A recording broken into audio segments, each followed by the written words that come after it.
Hi friends, welcome back. നമ്മുടെ ഇന്നത്തെ video ഒരു പുതിയ സാംസങ് 5G ഫോണിനെയാണ് പരിചയപ്പെടുന്നത്. ഒരു കിടലൻ ഐറ്റമാണ് 120 ഹെർട്സിന്റെ റീഫ്രഷ് റേറ്റ്, 240 ഹെർട്സിന്റെ ടച്ച് സാമ്പിളിംഗ് റേറ്റ്, സ്നാപ്ഡ്രാഗൺ 865 എന്ന 5G പ്രോസസർ. ഓവറോൾ ഒരു കിടലൻ ഫോൺ. S20FE. FE എന്ന് പറയുമ്പോൾ പഴയതല്ലേ എന്ന് ചോദിക്കാം. FE 5G വേരിയന്റ് ആണ്. ക്വാൾകോം പ്രോസസറുമായിട്ടാണ് വന്നിരിക്കുന്നത്. സോ മേ ബി നിങ്ങൾക്ക് ഇത് ഇഷ്ടപ്പെടാനുള്ള എല്ലാ സാധ്യതയും കാണുന്നു. ഒരു കിടലൻ ഐറ്റമാണ്. IP68 വാട്ടർ സെൻസ് സംവിധാനവും വയർലെസ് ചാർജിങ്ങും എല്ലാം ഉണ്ട്. എന്തൊക്കെയാണ് ഇതിന്റെ കാര്യങ്ങൾ എന്നുള്ളത് വിശദമായിട്ട് നമുക്ക് നോക്കാം. നേരെ പിടി.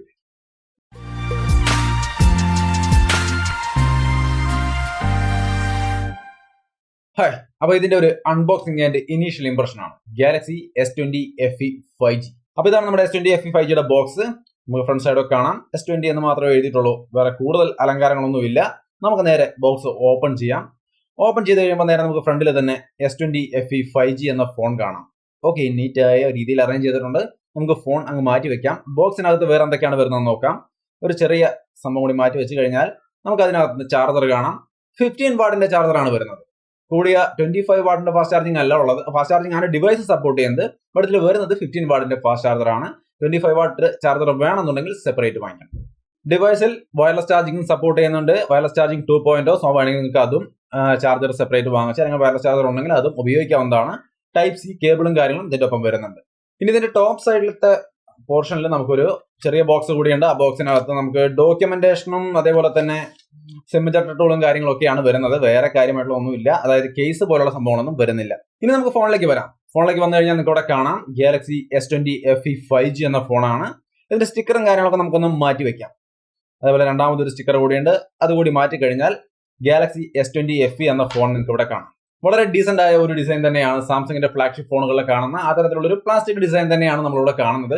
വളരെ നന്നായിട്ടുണ്ട്. എനിക്ക് ഡിസൈനും കാര്യങ്ങളൊക്കെ ഒറ്റ നോട്ടത്തിൽ തന്നെ ഇഷ്ടപ്പെട്ടു. ക്യാമറ മോഡ്യൂളും കാര്യങ്ങളും ഒക്കെ വളരെ നന്നായിട്ടുണ്ട്. സോ ഇതിന്റെ റിയർ ഡിസൈൻ ഈ രീതിയിലാണ് കാണാൻ. എങ്ങനെയുണ്ട്, നിങ്ങൾക്ക് ഇഷ്ടപ്പെട്ടോ? ഇനി ഇതിന്റെ താഴത്തെ സൈഡിലേക്ക് വന്നു കഴിഞ്ഞാൽ സ്പീക്കർ ഗ്രില്ലും അതേപോലെ ടൈപ്പ് സി പോർട്ടും മെയിൻ മൈക്രോഫോണുമാണ് വരുന്നത്. ലെഫ്റ്റ് സൈഡിൽ പോർട്ടുകൾ ഒന്നും തന്നെ ഇല്ല, പോർട്സ് ബട്ടൺസ് ഒന്നുമില്ല. റൈറ്റ് സൈഡിലേക്ക് വന്നു കഴിഞ്ഞാൽ വോളിയം ബട്ടണും പവർ ബട്ടണും കാണാം. ടോപ്പ് സൈഡിലേക്ക് വന്നു കഴിഞ്ഞാൽ സിം ട്രേയും നോയ്സ് ക്യാൻസലിംഗ് മൈക്രോഫോണുമാണ് ഉള്ളത്. സിം ട്രേയിലാണെങ്കിൽ നമുക്ക് 2 സിം അല്ലെങ്കിൽ 1 സിമ്മും മെമ്മറി കാർഡും ആ രീതിയിലാണ് ഉപയോഗിക്കാൻ കഴിയുക. ഹൈബ്രിഡ് സിം സ്ലോട്ടാണ്. ഇനി ഇതിന്റെ ഫ്രണ്ട് സൈഡിലേക്ക് വന്നു കഴിഞ്ഞാൽ 6.5 ഇഞ്ച് വരുന്ന full HD plus super AMOLED display ആണ്. 120 ഹെർട്സിന്റെ സ്മൂത്ത് റീഫ്രഷ് റേറ്റും കാര്യങ്ങളും വരുന്നുണ്ട്. 240 ഹെർട്സിന്റെ ടച്ച് സാമ്പിളിംഗ് റേറ്റ് വരുന്നുണ്ട്. ഓവറോൾ ഗുഡ് സെറ്റപ്പ് ആണ് ഇൻഫിനിറ്റി ഓ ഡിസ്പ്ലേ. ഈ പറയുന്ന പഞ്ചഹോൾ ഇൻഫിനിറ്റി ഓയിലാണ് നമുക്ക് 32 മെഗാ പിക്സലിന്റെ സെൽഫി ക്യാമറ വരുന്നത്. റിയർ സൈഡിലെ ക്യാമറ മോഡ്യൂൾ നമുക്ക് കിട്ടുന്നത് 12 മെഗാ പിക്സലിന്റെ മെയിൻ ക്യാമറയും 12 മെഗാ പിക്സലിന്റെ വൈഡ് ആംഗിൾ ക്യാമറയും 8 മെഗാ പിക്സലിന്റെ ടെലിഫോട്ടോ ലെൻസുമാണ്. സോ അപ്പൊ ഇതാണ് ഇതിന്റെ ഒരു ഓവർവ്യൂ. ഓവറോൾ കാണാനും കയ്യിൽ ഹോൾഡ് ചെയ്യാനും ഒക്കെ നല്ലൊരു ഡീസന്റ് ആയ ഒരു പ്രീമിയം ഫീൽ തരുന്ന നല്ലൊരു ഫോണായിട്ട് തന്നെയാണ് നമുക്ക് കാണുന്നത്. സോ ഓവറോൾ എനിക്ക് ഫോൺ ഇഷ്ടപ്പെട്ടു. അപ്പൊ നമ്മൾ ജസ്റ്റ് ഫോൺ ഓൺ ചെയ്ത് കയ്യിലേക്ക് എടുക്കുമ്പോൾ നല്ല സ്റ്റൈലിഷ് ആയ നല്ല ഡിസൈനും കാര്യങ്ങളുള്ള നല്ലൊരു ഡിസ്പ്ലേ, ഒരു ക്ലീൻ ആൻഡ് ഡീസന്റ് ഡിസ്പ്ലേ ആണ് നമുക്ക് കാണാൻ സാധിക്കുന്നത്. ഒന്നും പറയാനില്ല. ഡിസ്പ്ലേ, സാംസങ്ങിന്റെ ഡിസ്പ്ലേ എന്ന് പറയാൻ നമുക്ക് അറിയാം, അങ്ങേയറ്റം ഒരു ബെസ്റ്റ് ക്വാളിറ്റി ആയിരിക്കും അവർ തരിക. അത് തന്നെയാണ് എനിക്കിത് കയ്യിൽ പിടിച്ച് നോക്കുമ്പോൾ തോന്നുന്നത്. ഒരു നല്ലൊരു ഗുഡ് ഫീൽ. പ്രത്യേകിച്ചും ഈ കൂടിയ റീഫ്രഷ് റേറ്റും കാര്യങ്ങളൊക്കെ കൂടി ആകുമ്പോൾ ഓവറോൾ യൂസ് ചെയ്യാൻ വളരെ സ്മൂത്ത് ആയ ഒരു നല്ല ഡീസന്റ് ആയ ഒരു ഡിസ്പ്ലേ സെറ്റപ്പ് ഉള്ള ഒരു ഡിവൈസ്. ഡിസ്പ്ലേ ക്വാളിറ്റി നിങ്ങൾക്ക് ഇവിടെ കാണാം. കുറച്ച് വീഡിയോ ക്ലിപ്പൊക്കെ ഞാൻ റൺ ചെയ്യുന്നുണ്ട്, കണ്ടു നോക്കുക. ഒന്നും പറയേണ്ട ആവശ്യമില്ല, കിടിലൻ സെറ്റപ്പാണ് ഡിസ്പ്ലേ. ഇനി ഇതിന്റെ പെർഫോമൻസിലേക്ക് വന്നു കഴിഞ്ഞാൽ നിങ്ങൾക്ക് ഇവിടെ കാണാം ഗെയിമിംഗ് പെർഫോമൻസ്. അടിപൊളിയായിട്ട് നമുക്ക് ഇതിനകത്ത് ഗെയിം കളിക്കാൻ പറ്റും. നിങ്ങൾക്ക് അറിയാം സ്നാപ്ഡ്രാഗൺ 865 ഈ പ്രോസസർ. ഈ ഒരു പ്രോസസർ അത്യാവശ്യം നന്നായിട്ട് ഗെയിം കളിക്കാൻ സപ്പോർട്ട് ചെയ്യുന്ന തരത്തിലുള്ള ഒരു പ്രോസസറാണ്. സോ ഈ ഒരു പ്രോസസറിന്റെ ഗെയിമിംഗ് പെർഫോമൻസ് വിത്ത് ഇതിനകത്ത് 8 GB റാം 128 GB സ്റ്റോറേജ് കൂടി ഉണ്ടെന്ന് ആലോചിക്കണം. ഒപ്പം ഇതിന്റെ ഡിസ്പ്ലേ 120 ഹെർട്സ് റീഫ്രഷ് റേറ്റ് ആണ്. 4500 mAh ബാറ്ററി ഉണ്ട്. അങ്ങനെ നോക്കുമ്പോൾ ഇതിന്റെ ഗെയിമിംഗ് പെർഫോമൻസ് അല്ലെങ്കിൽ ഡിവൈസിന്റെ പെർഫോമൻസ്, ഈ ഒരു പ്രോസസർ ഉള്ളത് കൊണ്ട് തന്നെ നമുക്ക് നല്ലൊരു കിടിലൻ പെർഫോമൻസ് ഈ ഒരു ഫോൺ തരും. ഒരു സാംസങ് ഡിവൈസ് വിത്ത് സ്നാപ്ഡ്രാഗൺ പ്രോസസർ നിങ്ങൾക്ക് ഒരു അടിപൊളി പെർഫോമൻസ് ആയിരിക്കും കിട്ടുക. നിങ്ങൾക്ക് ഇവിടെ കാണാം ഗെയിം പ്ലേ. അത്യാവശ്യം നല്ല രീതിയിലുള്ള ഒരു ഗെയിം പ്ലേ ആണ് നമുക്ക് കാണാൻ സാധിക്കുന്നത്. യാതൊരുവിധ ഇഷ്യൂസും നമുക്ക് ഇതിനകത്ത് ഫേസ് ചെയ്യുന്നില്ല. സോ ഗെയിമിങ്ങിന് വേണ്ടിയിട്ട് നിങ്ങൾക്ക് വേണമെങ്കിൽ ഈ ഒരു ഡിവൈസിനെ കൺസിഡർ ചെയ്യാം. ഓവർ ഹീറ്റിംഗ് പോലുള്ള കാര്യങ്ങളൊന്നും വരുന്നില്ല. നമ്മളിപ്പോൾ ഒരു അരമണിക്കൂറൊക്കെ ഗെയിം കളിച്ച് കഴിഞ്ഞിട്ട് നമ്മൾ അതിന്റെ ടെമ്പറേച്ചർ ലെവൽ ചെക്ക് ചെയ്ത് കഴിഞ്ഞാൽ നമുക്ക് കാണാൻ കഴിയുന്നത് 39 ഡിഗ്രി പോലുള്ള ഒരു ടെമ്പറേച്ചർ ലെവലാണ്. സോ ഒരു ഓവർ ഹീറ്റിംഗ് ഇല്ലാന്ന് ഒരു ഇനീഷ്യൽ ഇംപ്രഷനിൽ, ഞാനിത് കുറേ ദിവസം യൂസ് ചെയ്തിട്ടില്ല, യൂസ് ചെയ്ത ഈ ഒരു ടൈം കൊണ്ട് ഓവർ ഹീറ്റിംഗ് ഒന്നും കാണാനില്ല. ഞാൻ PUBG സ്മൂത്ത് എക്സ്ട്രീം ഇട്ട് കളിച്ച് നോക്കി. HDR ഇട്ട് കളിക്കുമ്പോൾ നമുക്ക് ഹീറ്റിംഗ് എന്തായാലും വരും. അൾട്രാ HD ഇട്ട് കളിക്കുമ്പോൾ ഉറപ്പായിട്ടും ഇത്തിരി ഹീറ്റ് വരും. അത് ഏത് ഡിവൈസിലായാലും വരും. ബട്ട് ഇതിനകത്ത് നമ്മൾ സ്മൂത്ത് എക്സ്ട്രീം ഇട്ടിട്ട് നിങ്ങൾക്ക് കളിക്കാൻ ശ്രമിച്ചാൽ യാതൊരു ഇഷ്യൂ ഇല്ല. സ്നാപ്ഡ്രാഗൺ 865 അത്യാവശ്യം നല്ല പെർഫോമൻസ് തരുന്നുണ്ട് നമുക്ക് ഈ ഒരു ഡിവൈസിനകത്ത്. സോ പെർഫോമൻസ് ഇഷ്യൂ എന്ന് പറയുന്ന സംഭവം ഈ ഫോണിൽ ഇല്ല. അടിപൊളി ഒരു പെർഫോമൻസ് ആണ് കിട്ടുന്നത്. അതിന്റെ ഒപ്പം തന്നെ ഈ ഒരു പ്രൊസസർ 5G കേബിൾ ആണ്. സോ നിങ്ങൾക്ക് സെക്കൻഡുകൾക്കുള്ള മൂവിയൊക്കെ ഡൗൺലോഡ് ചെയ്യാൻ കഴിയുന്ന അത്രയും ഫാസ്റ്റ് ആയ ഒരു 5G സെറ്റപ്പ് കൂടി നമുക്ക് ഈ സ്നാപ്ഡ്രാഗൺ 865 കിട്ടുന്നുണ്ട്. സോ പെർഫോമൻസ് ലെവൽ നോക്കിയാൽ അടിപൊളി സ്മൂത്ത് പെർഫോമൻസ് കിട്ടുന്നുണ്ട്. ഓവറോൾ UI ഭാഗത്ത് എവിടെയും നമുക്കൊരു ലാഗും കാര്യങ്ങളും ഇല്ല. ഗെയിമിങ്ങിലടക്കം ലാഗും കാര്യങ്ങളും ഇല്ല. സോ പെർഫോമൻസ് എന്തായാലും അടിപൊളിയാണ്. സ്നാപ്ഡ്രാഗൺ 865 5G പ്രോസസറും ഉണ്ട്. അതിന്റെ ഒപ്പം തന്നെ 5G സപ്പോർട്ടും ഉണ്ട്. 5G ഇന്ത്യയിലേക്ക് എപ്പോൾ വരും എന്നുള്ളൊരു ചോദ്യം ബാക്കിയാണ്. നമ്മുടെ റൂറൽ ഏരിയയിലേക്ക് വരിക എന്ന് പറയുമ്പോൾ ഒരുപാട് ടൈം എടുക്കുമായിരിക്കും.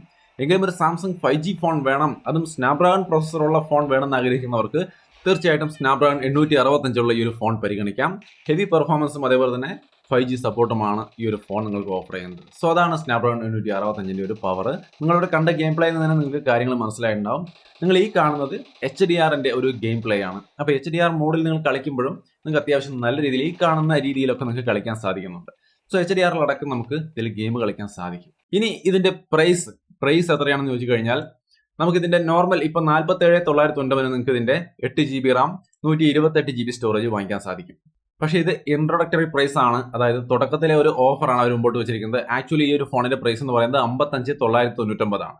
ഇൻസ്റ്റാന്റ് ക്യാഷ് ബാക്ക് നിങ്ങൾ ഈ ഒരു ഇൻട്രൊഡക്ടറി ടൈമിൽ നിങ്ങൾ ഇത് വാങ്ങിക്കുകയാണെങ്കിൽ 55,990 8,000 രൂപ ഇൻസ്റ്റാന്റ് ക്യാഷ് ബാക്ക് കിട്ടുന്നുണ്ട്. അതിലൂടെ ഇതിന്റെ എഫക്റ്റീവ് പ്രൈസ് എന്ന് പറയുന്നത് 47,999 എന്ന റേഞ്ചിലേക്ക് വരും. പിന്നെ ഇതിന്റെ സെയിൽ മാർച്ച് 31 മുതൽ ആരംഭിച്ചിട്ടുണ്ട്. Samsung.com-ലും Amazon.in-ലും ആരംഭിക്കുന്നുണ്ട് ഇതിന്റെ സെയിൽ.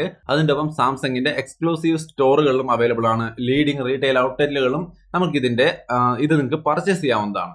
ഇതിന്റെ കളർ വേരിയന്റുകൾ ഈ ഒരു കളർ മാത്രമല്ല കേട്ടോ, 3 കളർ ഉണ്ട്. ഒന്ന് ക്ലൗഡ് നേവി എന്ന് പറയുന്ന ഒരു കളറും ക്ലൗഡ് ലാവൻഡർ എന്ന് പറയുന്ന ഒരു കളറും ഉണ്ട്. പിന്നെ ക്ലൗഡ് മിന്റ് എന്ന് പറയുന്ന കളറുണ്ട്. അങ്ങനെ 3 കളറുകളാണ് നമുക്ക് ഈ ഒരു ഓപ്ഷൻ ആയിട്ട് അവൈലബിൾ ആയിട്ടുള്ളത്. നിങ്ങൾക്ക് ഇഷ്ടമുള്ളത് ചൂസ് ചെയ്യാം. ഇനി ഇതിന്റെ അബൌട്ട് സെക്ഷനിലേക്ക് വന്നു കഴിഞ്ഞാൽ One UI 3.0 ആണ്. ആൻഡ്രോയിഡ് 11 ബേസ്ഡ് ആണ്. അപ്പോൾ എല്ലാം ലേറ്റസ്റ്റ് ആയ സംവിധാനങ്ങൾ നമുക്ക് ഇതിനകത്ത് അവൈലബിൾ ആണ്. അതുകൂടാതെ നമുക്ക് ഇതിനകത്ത് 128GB സ്റ്റോറേജിൽ 25GB റേഞ്ചിലൊക്കെ യൂസ് ആയിട്ടുള്ളൂ. സോ നമുക്ക് നല്ലൊരു സ്റ്റോറേജും കാര്യങ്ങളും അവൈലബിൾ ആണ്. റാം ആണെങ്കിൽ 3.something യൂസ് ആയിട്ടുള്ളൂ. സോ നമുക്ക് റാമിലും കാര്യങ്ങളിലും ഇഷ്യൂസ് ഇല്ല. സോ സഫീഷ്യന്റ് ആയ റാമും സ്റ്റോറേജും വരുന്നുണ്ട്.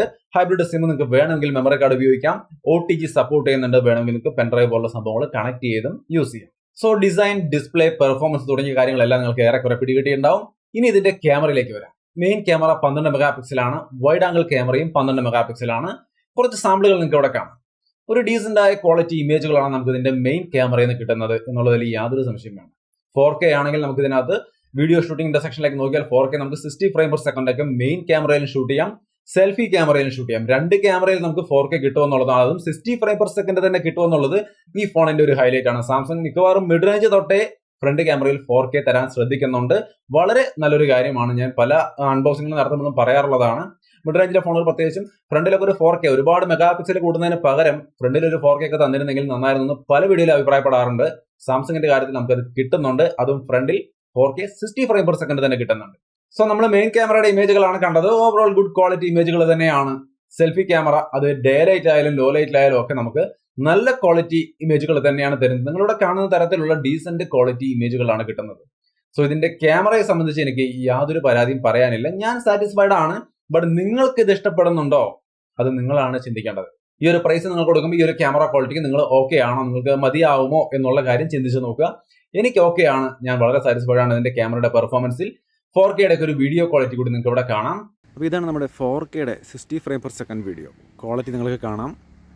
എന്നെ സംബന്ധിച്ച് 60 ഫ്രെയിം പെർ സെക്കൻഡ് 4K അടിപൊളി ക്വാളിറ്റിയാണ്. ഒരു തരത്തിലുള്ള ഇഷ്യൂസും കാണാനില്ല. മൈക്കിൻ്റെ ക്വാളിറ്റി നിങ്ങൾക്ക് കേട്ട് മനസ്സിലാക്കാം. ഒരു ഡീസൻറ്റ് ക്വാളിറ്റി. നമുക്കിതിൻ്റെ 4Kയുടെ 60 ഫ്രെയിം പെർ സെക്കൻഡ് സ്റ്റെബിലൈസേഷൻ കൂടി ഒന്ന് നോക്കാം.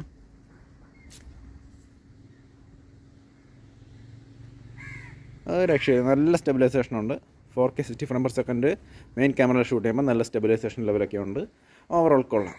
ക്വാളിറ്റി വൈസ് ആയാലും സ്റ്റെബിലൈസേഷൻ വൈസ് ആയാലും അടിപൊളി ക്വാളിറ്റിയാണ് നമുക്കിതിൻ്റെ മെയിൻ ക്യാമറ തരുന്നതെന്നാണ് എനിക്ക് മനസ്സിലാവുന്നത്. നിങ്ങളുടെ അഭിപ്രായങ്ങൾ തീർച്ചയായിട്ടും കമൻറ്റായിട്ട് ഷെയർ ചെയ്യാം. ഇത് ഫ്രണ്ട് ക്യാമറയുടെ ഒരു 4K വീഡിയോ ക്വാളിറ്റിയാണ്. 4K 60 ഫ്രെയിം പെർ സെക്കൻഡ് തന്നെയാണ് ഷൂട്ട് ചെയ്യുന്നത്. ഫ്രണ്ട് ക്യാമറയിൽ മാക്സിമം ലെവലിലുള്ള റെസൊല്യൂഷനിലുള്ള ക്വാളിറ്റിയാണ് നമ്മൾ ചെക്ക് ചെയ്യുന്നത്. നിങ്ങൾക്ക് കാണാം.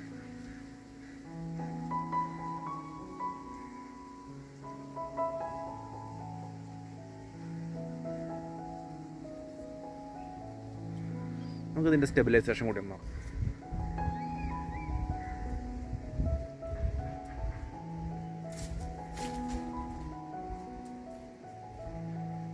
നല്ല രീതിയിലുള്ള ഒരു വീഡിയോ ക്വാളിറ്റി നമുക്ക് ഇതിന്റെ ക്യാമറ തരുന്നുണ്ടെന്നാണ് തോന്നുന്നത്.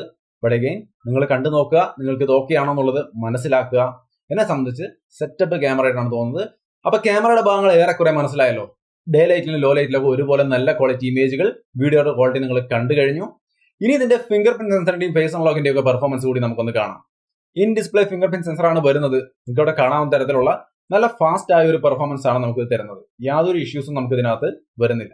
വളരെ എഫിഷ്യന്റ് ആയ ഒരു ഫിംഗർ പ്രിന്റ് സെൻസർ ആണുള്ളത്. ഇനി ഇതിന്റെ ഫേസ് അൺലോക്കിന്റെ കാര്യത്തിലേക്ക് വന്നു കഴിഞ്ഞാൽ ഒരു ഡീസന്റ് ആയ ഫാസ്റ്റ് ആയ ഫേസ് അൺലോക്ക് സംവിധാനമാണ് ഉള്ളത്. നിങ്ങൾക്ക് ഇവിടെ കാണാം അതിന്റെ പെർഫോമൻസ്. ജസ്റ്റ് ടാപ്പ് ചെയ്യുമ്പോൾ തന്നെ അത് കയറുന്നുണ്ട്. യാതൊരു ഇഷ്യൂ ഇല്ല. ഞാൻ ജസ്റ്റ് ബട്ടണിൽ ക്ലിക്ക് ചെയ്യുമ്പോൾ തന്നെ സിമ്പിൾ ആയിട്ട് അകത്തേക്ക് പോകുന്നുണ്ട്. സോ വളരെ ഫാസ്റ്റ് ആയ ഫേസ് അൺലോക്കും ഫിംഗർ പ്രിന്റ് സംവിധാനങ്ങളുമാണ് ഇതിലുള്ളത്. ഇനി നമുക്ക് ഇതിന്റെ സാർ വാല്യൂ കൂടി ഒന്ന് ചെക്ക് ചെയ്ത് നോക്കാം. *#07# അടിച്ചു കഴിഞ്ഞാൽ നമുക്ക് അറിയാൻ പറ്റും 0.179 എന്നുള്ളതാണ് ഇതിന്റെ ഹെഡ് സാർ വാല്യൂ വരുന്നത്. സോ നല്ലൊരു സാർ വാല്യൂ തന്നെയാണ്, യാതൊരു പരാതിയും അവിടെ പറയാനില്ല. സോ ഇതിന്റെ ഓരോ ഭാഗങ്ങൾ നോക്കുമ്പോഴും ഏറ്റവും നല്ല രീതിയിലാണ് അവർ കൊടുത്തിരിക്കുന്നത്. ഇനി ഇതിന്റെ ബാറ്ററിയിലേക്ക് വന്നു കഴിഞ്ഞാൽ 4500 mAh ബാറ്ററിയാണ്. അതിലാണ് നമ്മൾ പറഞ്ഞ 25 വാട്ടിന്റെ ഫാസ്റ്റ് ചാർജിങ് സപ്പോർട്ട് ചെയ്യുന്നത്.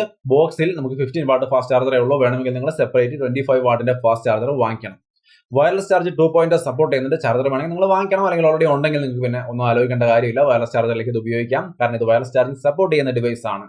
വയർലെസ് ചാർജിങ് സപ്പോർട്ട് ചെയ്യുമ്പോൾ തന്നെ നമുക്ക് ഇതിനകത്ത് IP68 പോലുള്ള വാട്ടർ റെസിസ്റ്റൻസ് സംവിധാനങ്ങളും ഉൾപ്പെടുന്നുണ്ട്.